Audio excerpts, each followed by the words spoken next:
내 흑역사 이런 것도 있잖아요. 근데 백역사라고 하는 얘기를 들어보셨나요? 백역사도 있어요. 그러니까 잘 안 쓰는 것뿐이지. 흑역사의 반대말이 백역사예요. 흑역사는 뭐냐면 내가 과거에 실수했던 부분들, 창피했던 것들, 지우고 싶은 과거, 이걸 흑역사라고 하죠. 백역사는 자랑하고 싶은 과거, 이때 내 전성기, 잘했던 것, 이런 것들을 막 드러내고 싶잖아요. 그런 것들을 백역사라고 합니다. 사람은 누구나 인생을 살면서 두 가지가 병행돼요. 뒤섞여요. 흑역사도 있고 백역사도 있고. 여러분 어떠세요? 인생을 살아보는데 지우고 싶은 그 순간들이 있지 않나요? 분명히 있을 거예요. 왜냐하면 우리는 죄인이라 죄성이 있기 때문에 실수하고 죄질 때가 너무 많아요. 그러니까 내가 이때는 좀 지웠으면 좋겠다. 과거에 하나님 만나기 전에 이렇게 했던 것들을 다 지웠으면 좋겠다. 그런 것들이 있단 말이에요. 백역사도 있어. 하나님 만나고 내가 잘했던 부분들, 하나님이 기억했으면 좋겠다. 뭐 이런 것도 있지 않겠습니까? 인간은 누구나가 우리가 볼 때 위대해 보이는 누군가도요 다 죄인이기 때문에 흑역사가 다 있어요.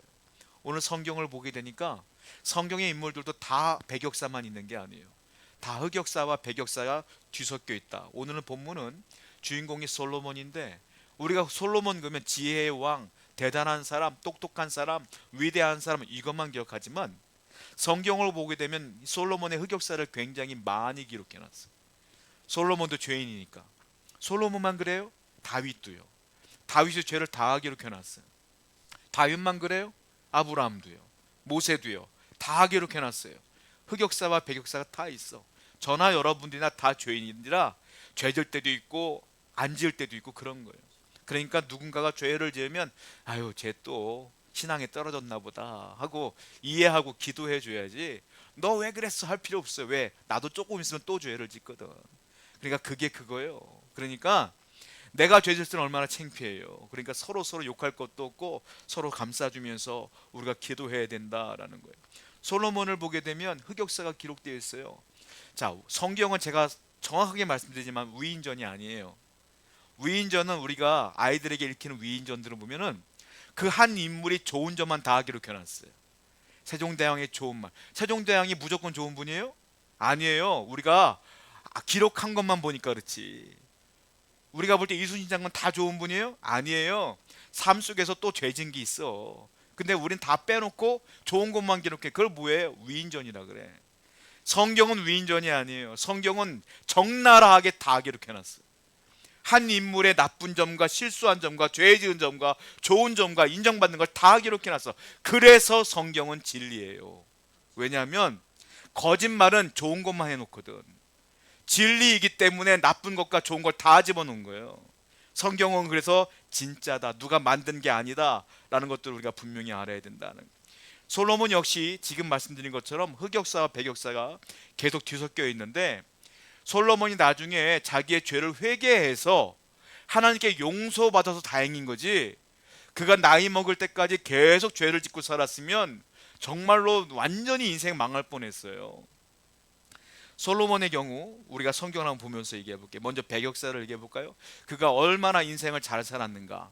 초창기에는 잘 살았어요. 그런데 흑역사가 굉장히 길어요. 그러다가 마지막에 늙어서 다시 회개하여 하나님의 은혜로 살아요. 그게 솔로몬이었다라는 거예요. 자, 기브온 산당에서 먼저 하나님께 제사하는 장면이 나옵니다. 열왕기상 3장 5절 말씀 한번 읽어보겠습니다. 시작. 기브온에서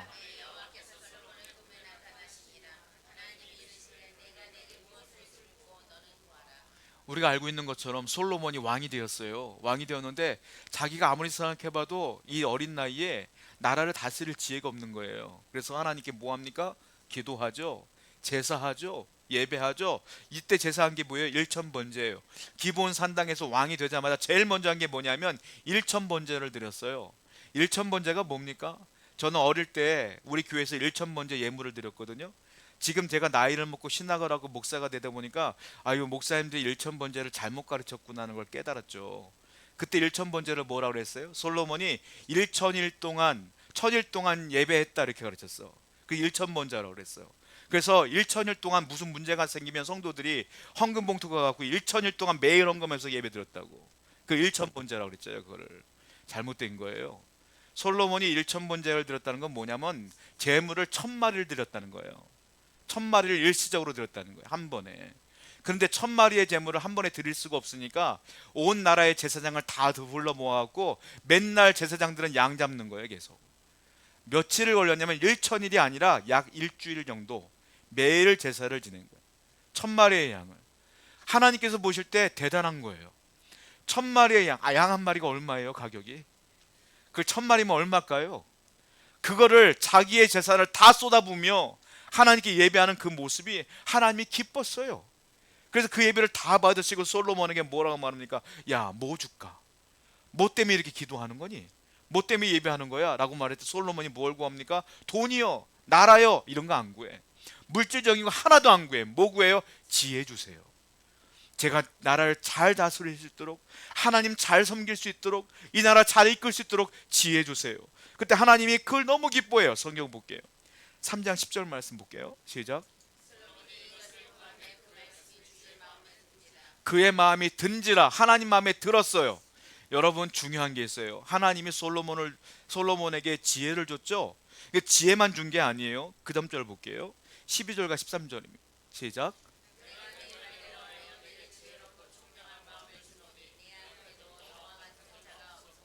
네 뒤에도 너와 같은 자가 일어남이 없으리라. 내가 또 네가 구하지 아니한 부귀와 영광도 내게 주노니. 솔로몬은 지혜만 구했거든요. 그런데 하나님께서 뭐까지 줬어요? 부귀와 영광도 줬어. 그 솔로몬이 구한 게 아니거든요. 그런데 왜 그걸 줬을까요? 앞에 뭐라 그랬어요? 솔로몬이 구한 것이 하나님 마음에 든지라. 하나님 마음에 들어서 구하지 않은 것도 준 거예요. 요거 똑같은 말씀 예수님이 했어요. 뭐라고 했어요? 너는 먼저 그의 나라와 그의 의를 구하라. 그러면 이 모든 것들을 너에게 더하시리라. 하나님 마음에 들어야지 준다는 거예요. 하나님께서 원하는 건 뭐예요?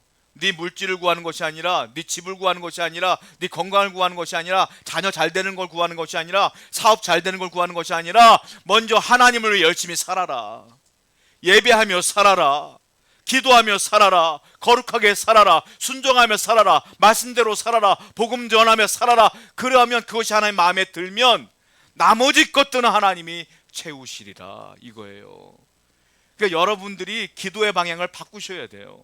이것 주세요 저것 주세요가 아니라, 하나님 내가 죄인인지라 내가 올바른 살게 하시고 하나님 뜻대로 살게 해주시며 그대로 살아갈 때에 하나님이 여러분의 삶과 기도가 마음에 드시면 주시는 거예요. 안 드시면 안 주시는 거예요. 그 하나님 마음이요. 여러분들 달라고 졸라도 안 주는 거예요. 여러분, 어린아이들 부모님한테 막 달라고 쪼르잖아요. 제가 우리 어머님한테 늘 지금까지 듣는 얘기가 있어요. 시장을 저하고 어머니하고 갔는데 제가 청바지가 마음에 들었나 봐. 어릴 때 7살 때였대요. 저걸 사달라고 그렇게 쫄랐대. 막 바닥에 앉고 막 쫄랐대. 그게 청바지가 나한테 맞는 게 아니라 청소년이 입는 청바지요. 그걸 사달라고 그렇게 쫄랐대. 어머님이 하도 창피해서 사뒀대. 그걸 제가 그걸 7살 때 사가지고요, 제가 6학년 때 입었대요. 그거를. 여러분, 쫄른다고 주는 게 아니에요. 부모님들은 너한테 맞는 걸 주는 거지. 억지로 쫄른다고 주는 게 아니에요. 쫄른다고 줘도 당장 나한테 옷에 안 맞으니까 6학년 때까지 기다렸다 입은 거 아니에요. 하나님이 기다리라는 거예요. 그러니까 때에 맞춰서. 근데 우리는 뭐야? 못 기다리고 달래는 거지. 계속. 하나님 뭐라고 말해요? 아니다, 하나님 마음에 먼저 들어야 된다. 여러분, 하나님 마음에 들어야 돼요. 주님을 위하여, 주님의 영광을 위해 살다 보면 하나님이 채워주실 줄로 믿습니다. 그 이후로 여기까지가 배격사야. 솔로몬에겐 여기까지가. 지혜가 생기니까, 권력이 생기니까, 힘이 생기니까 세속화되기 시작해. 좋은 거, 눈에 보이는 거 좋은 거 가지려고 하고, 물질 가지려고 그러고, 그리고 여인들이 이뻐 보이니까 여인들 취하려고 그러고. 와이프가 몇 명이라고 써요 성경이? 아까 정실 부인이 700명, 첩이 300명, 도합 1000명이 와이프요. 자기 말로는 머리가 좋으니까 지혜를 짜낸 거야. 저 나라 공주와 결혼하면 전쟁이 일어나지 않겠지. 저 나라 공주와 결혼하면 전쟁이 일어나지 않겠지. 사돈지간이니까. 그래서 700명과 결혼을 해요. 그리고 그것도 못 알아. 첩까지 두어. 그게 1000명이나 됐어요. 그런데 그 첩들이 올 때, 그 이방 여자들이 올 때, 모압 여인들, 암몬 여인이 올 때 그냥 와요? 자기들도 섬기는 신이 있잖아요. 자기들 우상을 다 들고 와요. 근데 와이프가 나는 종교 자유를 줘야 돼 했을 때 남편이 안 돼 할 수 있겠어요? 솔로몬이 그래 네 마음대로 해 해가지고 이스라엘 전역에 우상 숭배가 만연해지기 시작해. 솔로몬 때문에. 하나님께서 그 앞에는 참 잘했는데 그 이후에는 죄가 만연해지게 한다. 열왕기상 11장 3절부터 볼까요? 3절 4절입니다. 시작.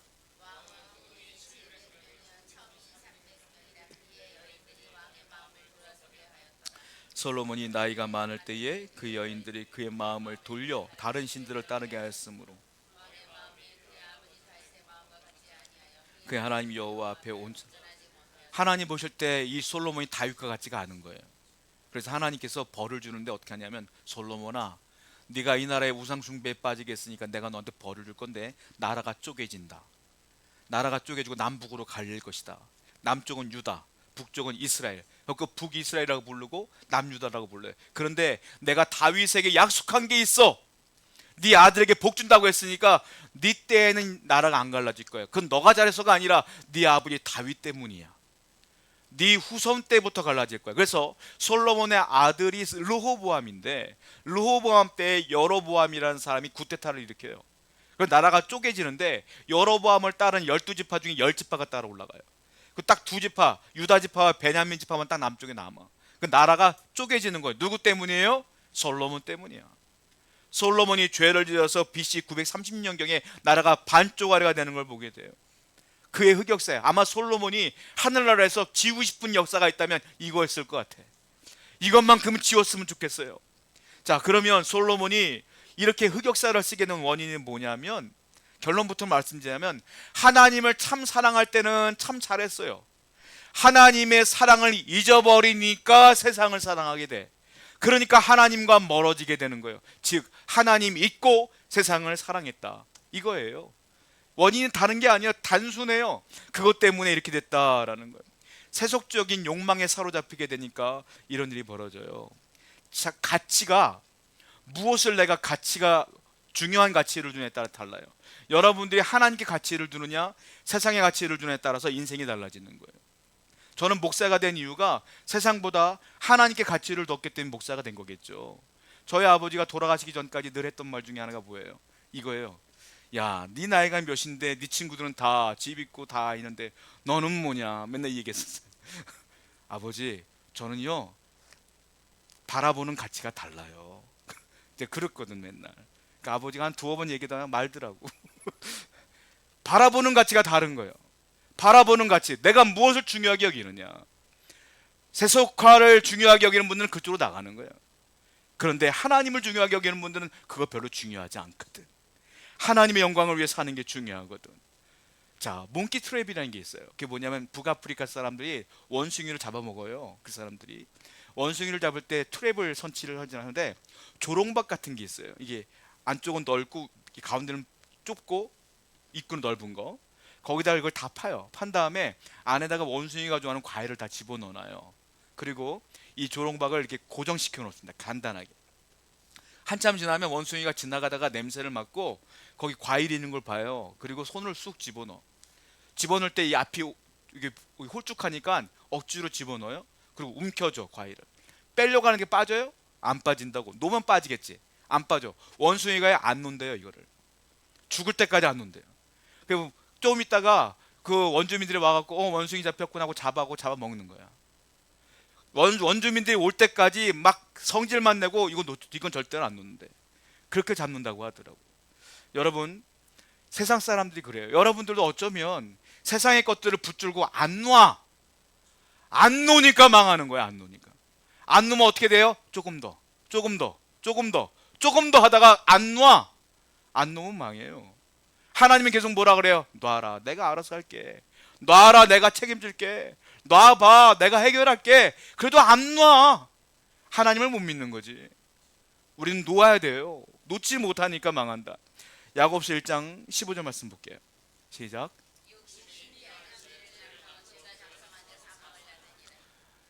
사망은 욕심부터 시작된다는 거예요. 욕심이 뭐가 돼요? 죄가 되고, 죄가 장성하면 뭐가 돼요? 사망이 된다. 안 놔서 그래. 탐욕이 있어서 안 놔서 그래. 세상에 대한 것들을 안 놔서 그래. 놓으라 이거예요. 하나님을 바라보라. 하나님이 책임지겠다. 이 얘기를 계속하고 있는 거 아니겠습니까? 2016년도에 신안 해저선에서 찾아낸 것들이라는 전시회가 있었어요. 2016년도에 그 신안 앞바다에 보물섬이 가라앉아 있었는데 나중에 거기 안에서 막 청자들이 막 나왔거든요. 그걸 다 걷어들이고 이제 그 전시회를 한 거예요. 그런데 재밌는 일이 뭐냐면 신안 앞바다에 있으면 거기 사시는 분들 계시잖아요. 할아버지 할머니들이 계시는데 그 앞에서 가끔 가다가 이게 그물질을 하다 보면은 청자 같은 게 그릇들이 잡혀 나오는 거예요.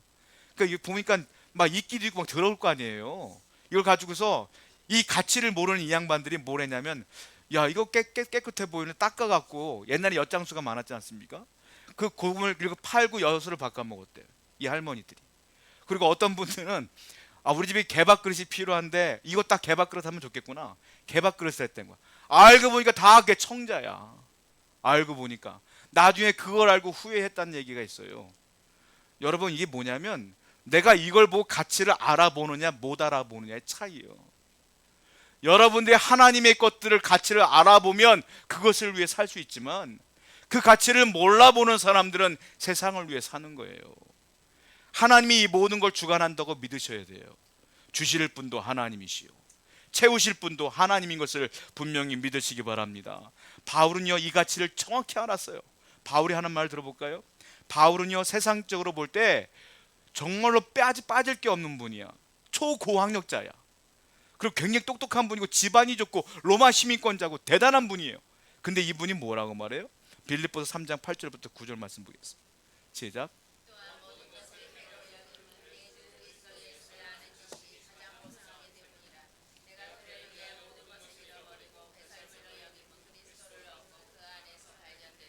예수님 만나고 보니까 세상 것들은 배설물로밖에 안 보인다.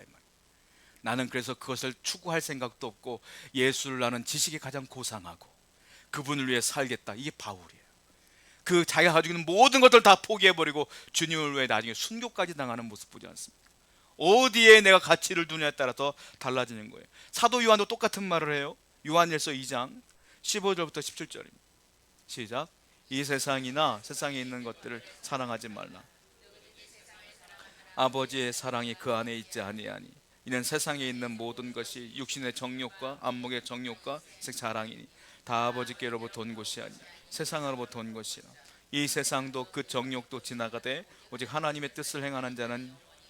사도 요한은 뭐라고 말해? 세상의 것들을 뭐라고 말했냐면 육신의 정욕이요 안목의 정욕이요 이생의 자랑이라 이렇게 표현했어요. 자, 육신의 정욕은 육신 본능에 따른 쾌락을 추구하는 거예요.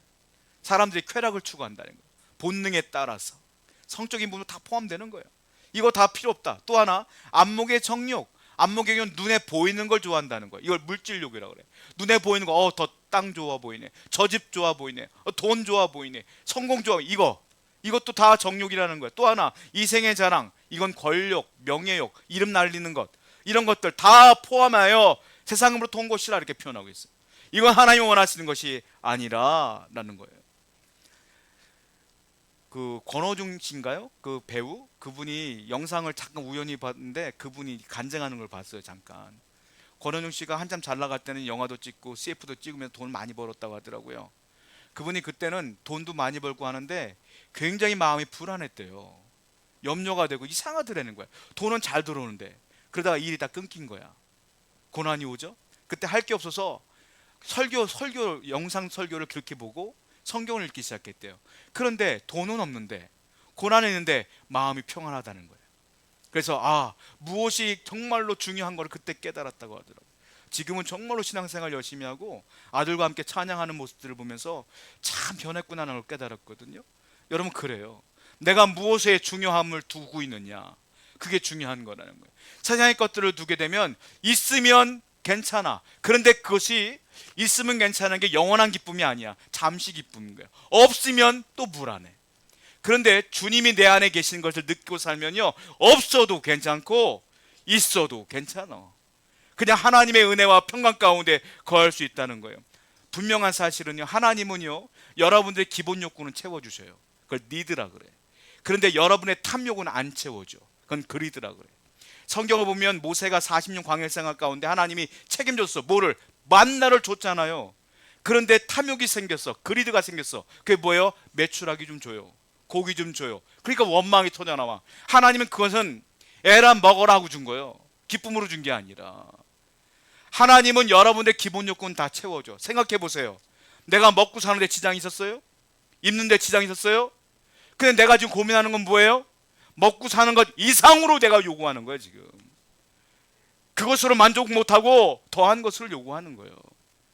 하나님이 그것을 줄까 말까 하나님께 달려있는 거예요. 여러분, 그러므로 항상 우리는 하나님이 주실 것이 무엇인가를 염려하고 하나님이 원하는 것이 무엇인가를 늘 고민해 봐야 된다는 거예요. 이걸 뭐라고 말하는지 아세요? 자족이라고 그래요. 주신 것에 감사하는 것. 빌립보서 4장 11절과 12절을 보면 사도 바울이 자족에 대한 비밀을 얘기하고 있어요. 읽어보겠습니다. 시작.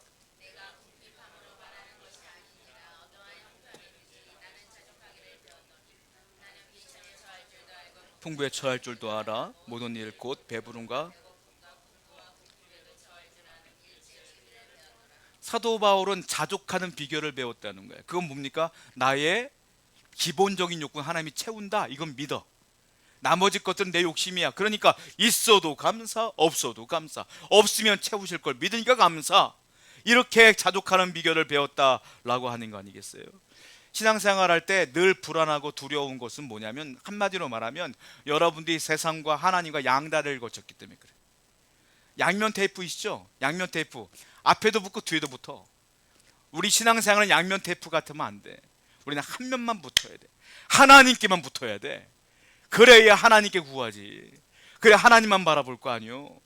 여러분, 세상과 하나님 사이에 저울질해서는 안 돼요. 우리는 오직 하나님을 위해 사는 것이 맞다라는 것을 기억하셔서 언제나 예배자로 살아가실 여러분 축원드립니다. 솔로몬은 양다리에 거친 거예요. 똑같이. 그런데 다행스럽게 솔로몬이요 나중에 회개합니다. 자기의 잘못을 깨달아요. 말년에 결단하죠. 그래서 회개해서 우리에게 이 마음을 알려주고자 쓴 성경이 있어. 그게 뭔지 아세요? 그게 전도서예요. 너희들은 나처럼 이렇게 후회하는 삶을 살지 말아라 하고 쓴 게 전도서예요. 전도서 1장 2절 한번 볼까요? 시작.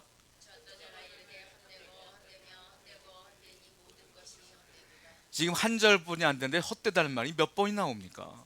솔로몬이 깨달은 결론이 이거예요. 야, 내가 이렇게 살아보고 저렇게 살아봤는데 다 헛되다. 아무것도 아니야. 하나님을 위해 사는 것 외에는 다 헛된 거야. 이게 말하고 있어요. 또 하나 비슷한 고백을 하죠. 전도서 1장 14절 말씀 보겠습니다. 시작.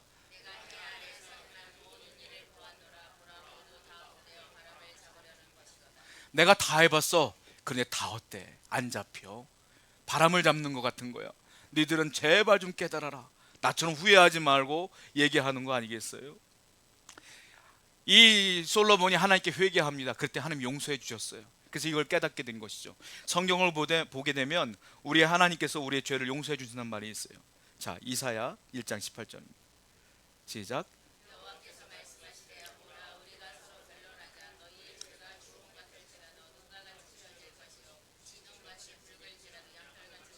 얼마나 감사한지 몰라요. 우리 죄가 주홍같이 붉을지라도 우리가 회개하면 용서해 주신대요. 여러분들의 흑역사가 있으면 회개하세요. 지금 하나님과 멀어진 순간들이 있으면 회개하세요. 하나님 반드시 용서해 주십니다. 어떠한 죄도 용서해 주세요. 솔로몬은 그렇게 죄를 많이 했지만 하나님께 용서받은 거 아니에요? 그래서 이 전도서에 보면 결론적으로 말하는 게 있어요. 우리에게 정말로 피를 토하는 심정으로 말하는 게 있어요. 자, 전도서 12장 1절부터 2절이 결론입니다. 시작.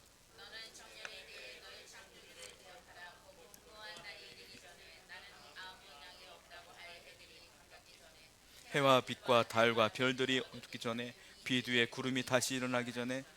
결론이 뭐냐면 너는 청년의 때에 너의 창조주를 기억하라. 이게 결론이에요. 너의 청년의 때가 뭡니까? 여러분들의 청년의 때를 말하는 게 아니라 죽기 전에. 가능하면 청년이 뭐예요? 젊을 때 아닙니까? 가능하면 빨리 하나님을 기억하라. 빨리 하나님을 믿어라. 그게 복이라. 내가 나이 먹고 돌아오니까 너무너무 후회스럽다. 빨리 나이 먹기 전에, 죽기 전에 예수 믿고 하나님 믿는 것이 복이다라는 거. 기억하라. 기억하라는 거예요. 뭘요? 여러분 과거에 하나님이 주신 은혜가 있지 않습니까? 그걸 잊어먹으니까 자꾸 하나님과 멀어지는 거예요. 그걸 기억하는 자는 하나님께 붙어 있는다라는 거예요.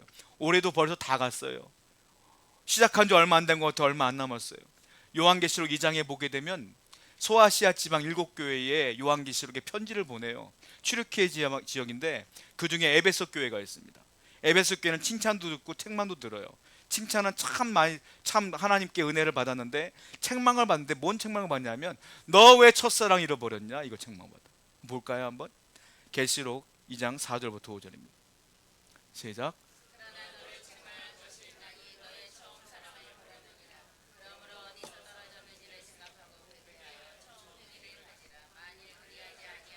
회개하지 아니하면 내가 내게서 너 왜 첫사랑 잃어버렸냐? 너 회개해라. 회개하지 않으면 촛대를 옮겨버릴 거야. 하나님 떠난다는 소리예요. 첫사랑을 기억하라는 거 뭐예요? 아까 전도서에 말한 뭐예요? 기억하라. 이거 똑같아요. 첫사랑을 기억하라. 우리가 처음 하나님 만났을 때 얼마나 기뻤어요? 말씀을 드리면 눈물이 그렇게 났고, 기도할 때마다 시간이 그냥 후덕 지나갔잖아요. 지금은 기도할 때 어떻게 해요? 1분이 1시간 같고, 1시간 같은데 1분밖에 안 지났어. 성경을 읽으려면 왜 이렇게 힘들어? 무슨 참고서, 무슨 수학책 읽는 것 같아. 어려워. 왜 그렇게 됐을까요?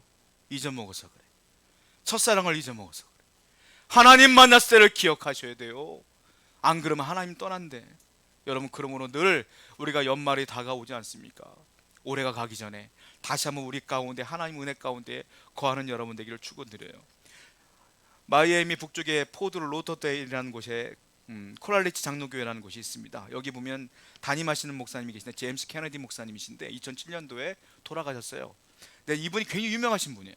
왜냐하면 제가 학교 다닐 때, 신학교 다닐 때 이분이 만들어 놓은, 이분이 쓰신 책으로 제가 공부를 한 적이 있어요. 한 학기 동안. 제임스 케너디 목사님이 한국 교회에 지대한 영향을 끼쳤는데, 이분이 어떤 분이냐면, 여러분 혹시 들어보셨어요? 전도 폭발 들어보셨어요?